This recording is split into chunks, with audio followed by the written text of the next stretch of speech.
Thanks very much, Tony. You know, I was sitting there reflecting. I'm pulling up my presentation here. Reflecting on my history with Sylvia.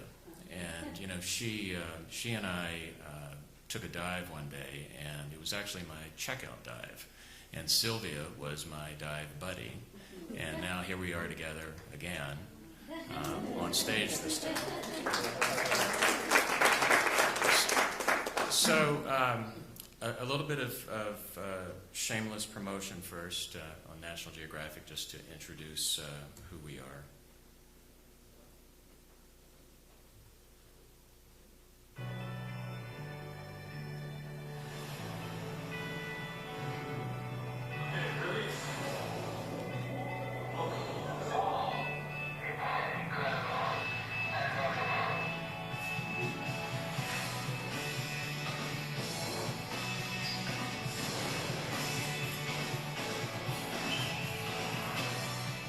Person can make a difference. The world needs a lot more conservationists and a lot more scientists.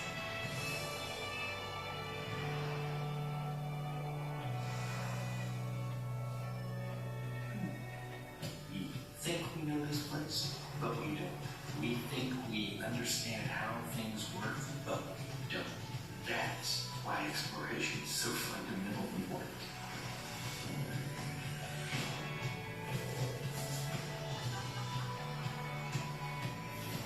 It's about telling a story that resonates with all sorts of people all over the world.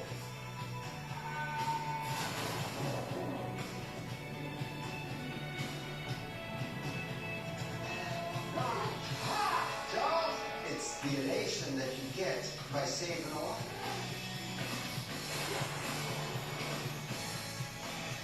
You're not that much older. It doesn't matter if I can't feel my fingers. It doesn't matter how my face stings and feels like it's getting sandblasted. It matters that somebody else can feel that by looking at a picture. The most important message is that every individual matters, and every individual makes a difference every day.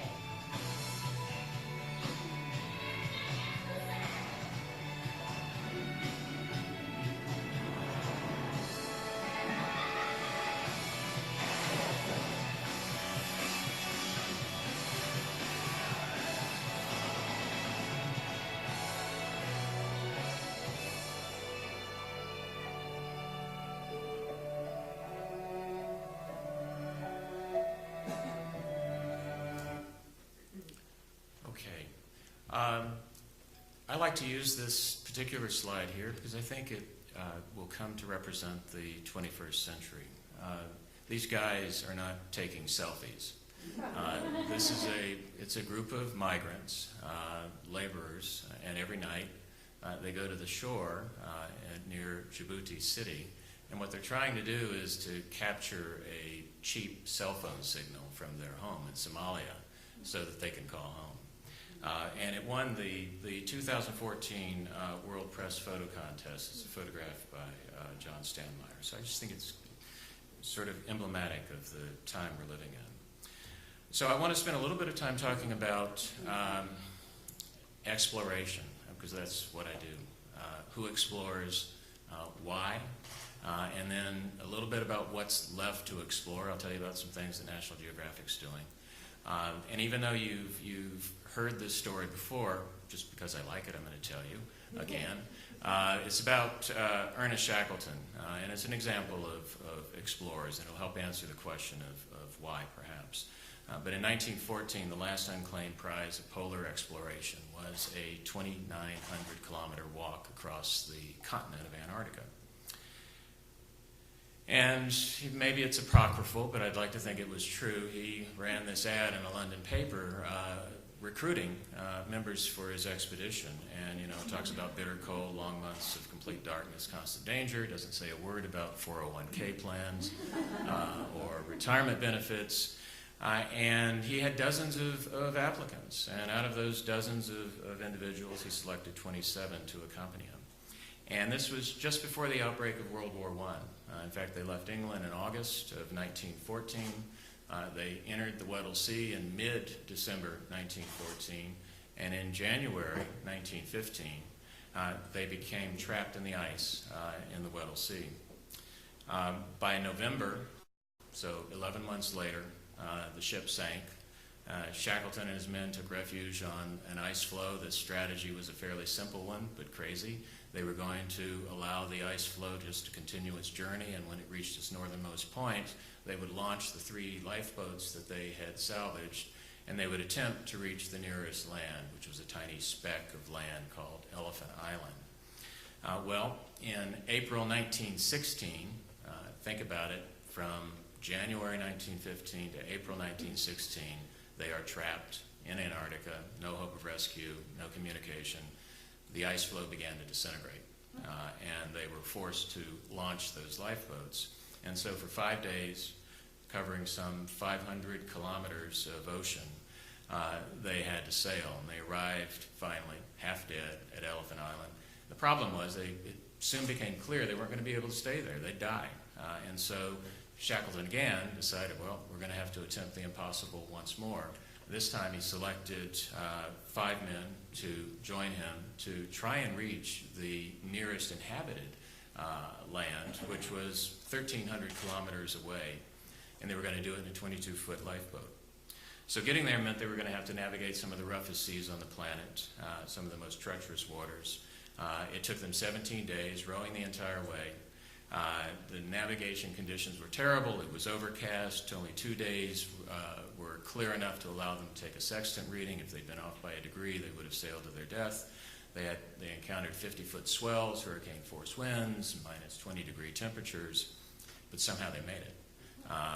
Unfortunately, they made it to the uninhabited side of the island, and for a number of reasons, they were not able to put back out to sea and sail around to the inhabited side, so they had to go overland. Problem was this, a mountain range that separated them from the inhabited side of the island, and it had never been summited. It took 4 attempts. The first 3 were unsuccessful. They finally made it to the top. They got to the top. They were in lightweight clothing. All they had was a coil of rope and a carpenter's adze, and they knew that if they tried to walk down, they'd freeze to death. They didn't have time before darkness fell. And so what did they do? They coiled up the rope, created a crude toboggan, slid down, and somehow, again, this was a constant refrain, somehow they made it. Finally, they reached the whaling station. It took him 4 months to organize a rescue party, and they finally broke through the pack ice. By then he was convinced that the men were dead, that no one had survived. They were surprised when they reached the island that, in fact, they were all still alive, and not a single person had perished. So, in the end, it was a spectacular failure. He never achieved his goal. He didn't even reach the continent of Antarctica, and yet we still celebrate him because for almost 2 years he kept these men motivated, he kept them optimistic, and somehow led them to safety and kept them alive. So it was truly a testament to the human spirit, but it's also an example of the people I deal with explorers. Exploration is sometimes defined as curiosity acted upon, but curiosity doesn't explain this. It doesn't explain, I had a conversation with Jim Whittaker, the great mountain climber once, and he said he was climbing to Mount Everest and his eyeballs froze. And he said, you know what, that wasn't the worst part. The worst part was when they began to thaw, that the pain was unbearable. So curiosity doesn't explain why somebody would do that. Curiosity doesn't explain why you would walk 2,000 miles through a jungle like Mike Fay did. The explorers that I work with are all very focused. They're obviously very brave. They seem to be driven to adventure. Some are obsessed. In fact, many of them are. And some of them are optimistic to the point of delusion, that they keep doing it. And by the way, we like that. The delusional ones are my favorite because they will do things that no one else will. And it makes for great science, and it also makes for good television from time to time. So what I want to do is say a few words about our history, because most people don't really, they think they know us, they don't really know National Geographic. So we're 127 years old. It was formed by a group of adventurers and explorers who came together to consider the proposition of whether or not to create an organization to increase and diffuse geographic knowledge. They had all these ambitions. They were going to create a new journal. They were going to support science. They would hold these public lectures. Because they were scientists and explorers first and not journalists, it took them about 9 months to get around to publishing the first magazine, the Journal of the Society. And, you know, before radio, before television, before movies, and I love Tony's analogy to the internet. This was how many people first encountered the world, is how they became acquainted with different customs and different people in different lands. And, you know, along the way, we've recorded a number of indelible images and moments of human drama. But here's the thing. Most people think of us as a magazine or as a television network. And I like to tell them that we're not a media company. The mission of National Geographic is not to publish magazines, and it's not to produce television documentaries. The mission has always been about, and it still is, about exploration. When the organization was formed, the idea was we were going to send men and women out to fill in the blank spaces on the maps. They would go out, and then they would come back, and they would tell their story so that others could experience it. And that's what we've done. For more than a century, we've been sending them out. The ambition of the founders was to go farther, higher, and deeper. And in many cases, that's what we have done. And we've provided grants because we're essentially a science and education organization. We've provided grants to scientists, field researchers, explorers, conservationists, working in every conceivable scientific discipline. And to date, we have made about, well, almost 12,000 grants, and we are expanding that enterprise. And here's the best part for those of you who are students. Even in this day and age, even when you can hop on a plane and you can go to just about any part of the planet, when it seems like, you know, most of the map has been filled in, there are still mysteries out there. There's still questions that haven't been answered. There's still some wondrous things waiting for us. And I think that the 21st century is going to be the greatest age of exploration in the history of mankind. And part of that is because of technology. Technology that is allowing us to open doors that at least seem to be permanently closed to us, but we now have the key. And whether it's, you know, understanding health and disease in an ancient civilization or going to the deepest point in the planet, it's that technology now that is driving much of the exploration that I'm involved in. So I want to say a few words about what we're doing in the ocean and a little bit what we have done. Usually I cover other things. I'll just tell you that there are some amazing discoveries that we have recently had in the terrestrial realm. Tony mentioned, you know, ancient hominin fossils that were just discovered. Well, there's a lot more of that, but I'll limit myself to the ocean. So Sylvia mentioned this, but our legacy began, with the ocean at least, began in the 30s with William Beebe and Otis Barton. And before them, no one had descended more than about 300, 350 feet. That was the extent of human exploration of the ocean. And they built this bathysphere, a tiny little steel ball, about 4.75 feet in diameter. And they used it to, among other things, descend about 3,000 feet in August 1934, setting a record at the time. You probably recognize this. It's maybe the most famous shipwreck in the world is the Titanic, and it's more than 12,000 feet down in the waters of the Atlantic. And for 70 years, it had lain there. No one knew quite where it was until in the early morning hours of September 1st in 1985 when Bob Ballard, who is an explorer in residence at National Geographic, found the Titanic. really the sort of the shipwreck of the century. And who is that?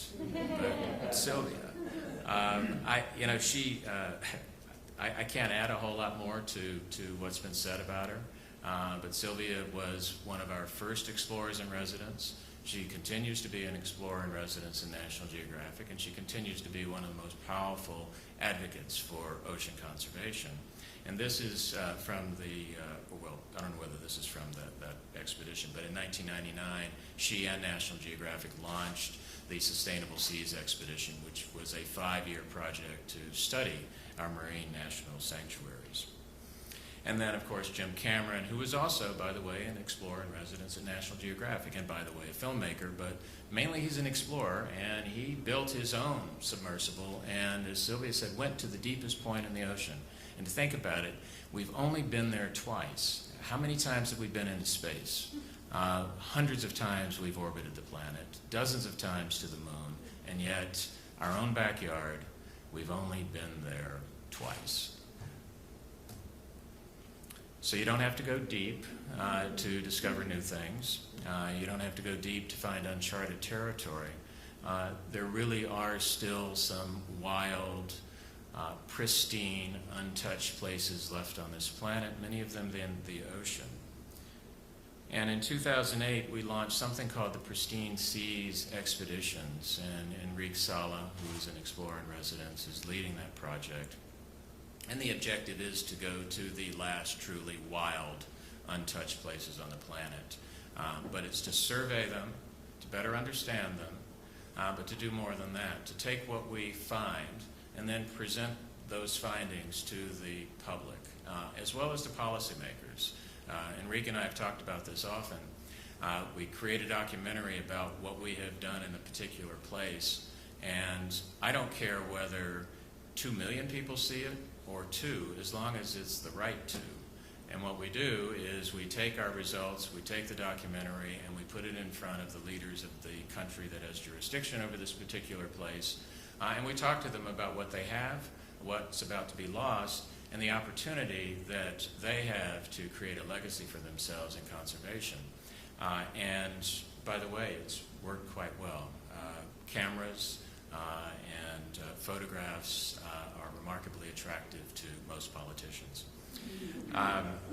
So our objective is a fairly ambitious one now, but by 2020, we are proposing through the Pristine Seas project to create 20 new no-take marine protected areas. And over the last several years, Pristine Seas has conducted about 15 expeditions. We've helped or been involved in the creation of 8 of the largest marine reserves, protecting nearly 3 million square kilometers of ocean real estate. And earlier this year, one of our expeditions was to an island off of Chile. The Chilean government announced they were creating the largest marine park in the Americas. This was in February 2013. We and Oceana had conducted a joint expedition to this region, and it was the first to explore what many consider to be one of the most pristine environments in South America. And then Sylvia knows this one very well. She and Enrique helped convince Palau's Congress to pass legislation to fully protect 80% of that country's waters. The decision followed an expedition, or several expeditions actually, involving Sylvia and Enrique Sala to assess these areas and then present the results to the government and work with the government. And just recently, the president of Palau signed a bill creating a 500,000 square kilometer reserve, larger than the state of California. And it will be one of the 5 largest fully protected marine areas in the world. So we haven't seen everything. As I mentioned, there are still places that haven't been explored, and there are still prizes that I'm looking to claim. And I thought I'd say a few words about some of them. This is the Boob Parks initiative, and Sylvia talked about this. We have an unprecedented opportunity because next year is the centennial of the national park system. And at every anniversary of the park system, some dramatic action has been taken to expand the parks in this country. It's time now that we expanded into the blue zone and created blue parks.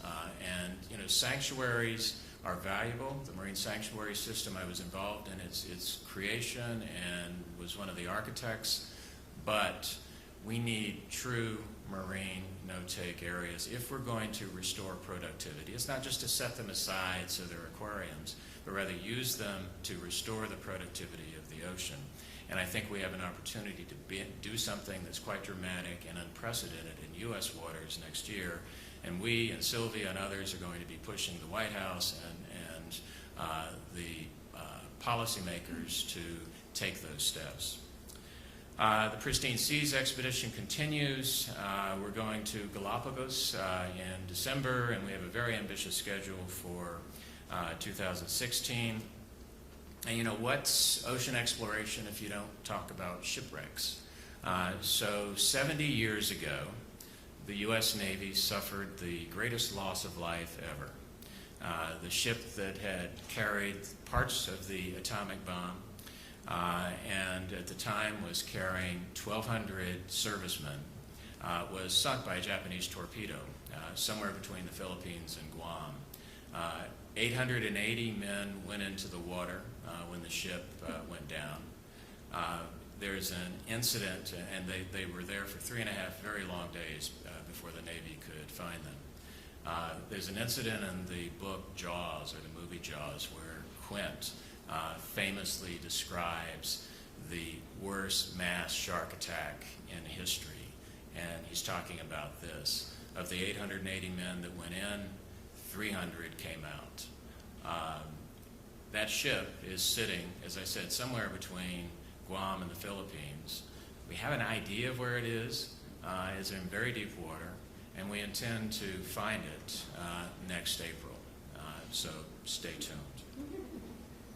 So, I said earlier we're not a media company, but we do have some very powerful media assets that we combine with our scientific and educational resources. And today we reach about 700 million people each month. And we want to use that. We want to use the power of the media, the power of the science, and the fact that we do reach 700 million people each month to begin to move the dial in certain discrete areas. Clearly on oceans, we've identified the creation of marine no-take areas as a critical conservation measure, and we are going to use our resources to begin to push that concept, to really lean into it. On wildlife, we're focused right now on a developing and serious problem of illegal wildlife trafficking, whether it's ivory, rhino horn, or fish.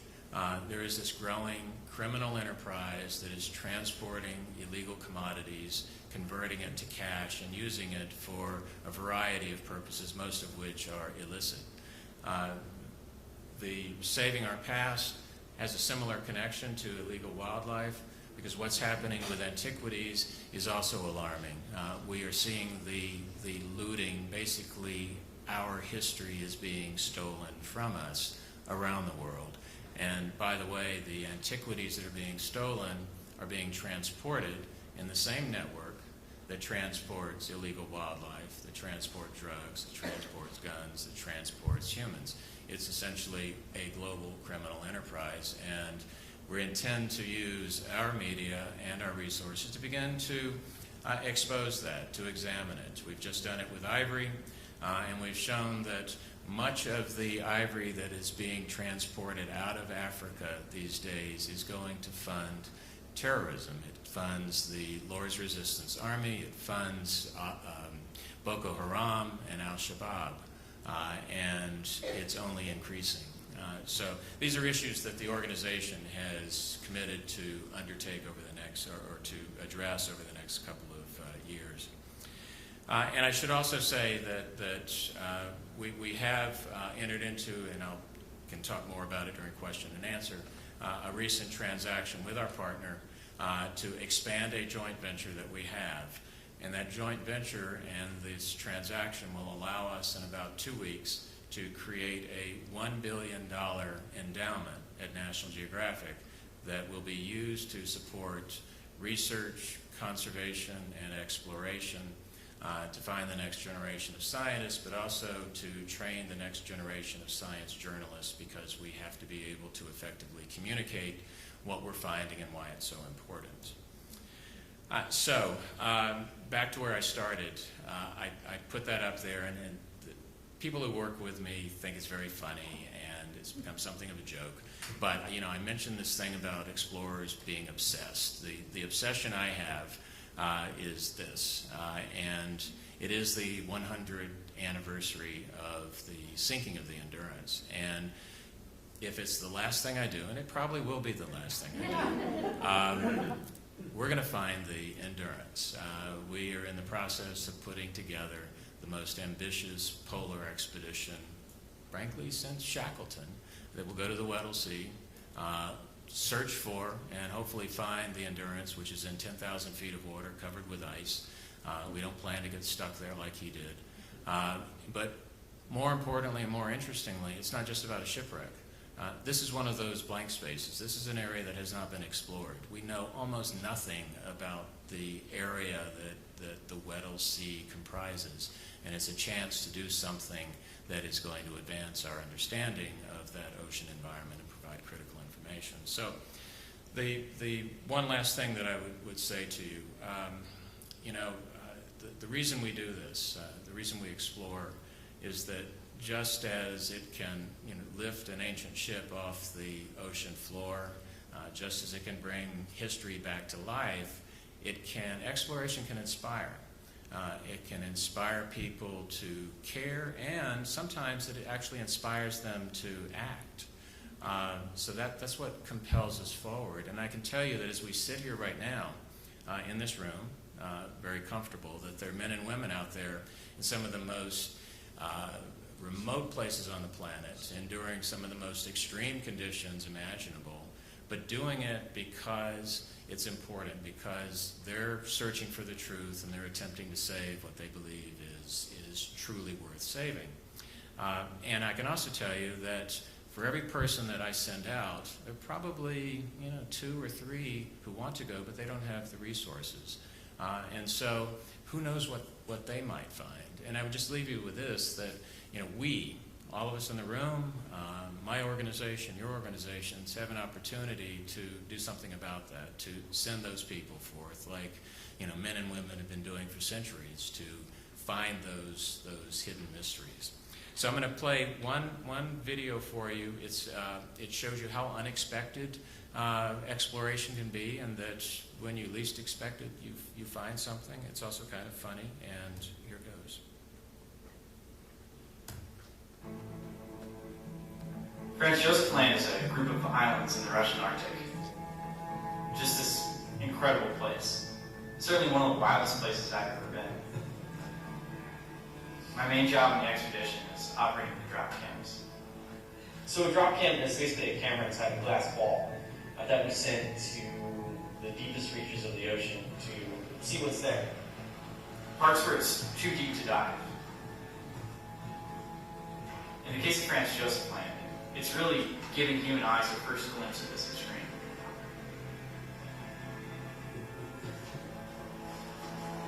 So we drop the camera, it sinks all the way to the bottom of the ocean floor, and then begins to record video.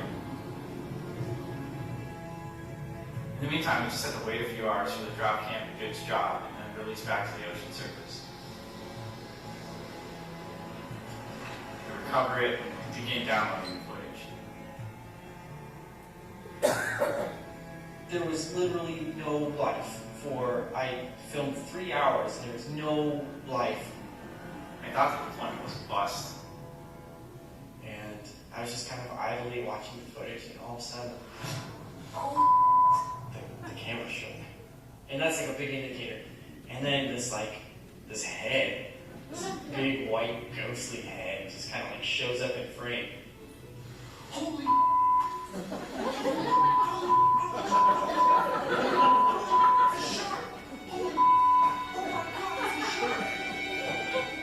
I lost it a little bit. It was very exciting. It's a shark. It's an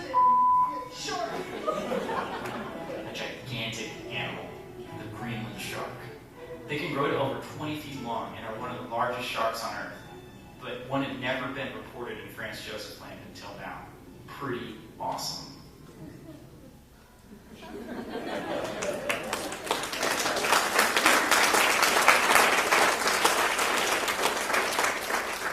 Thank you very much.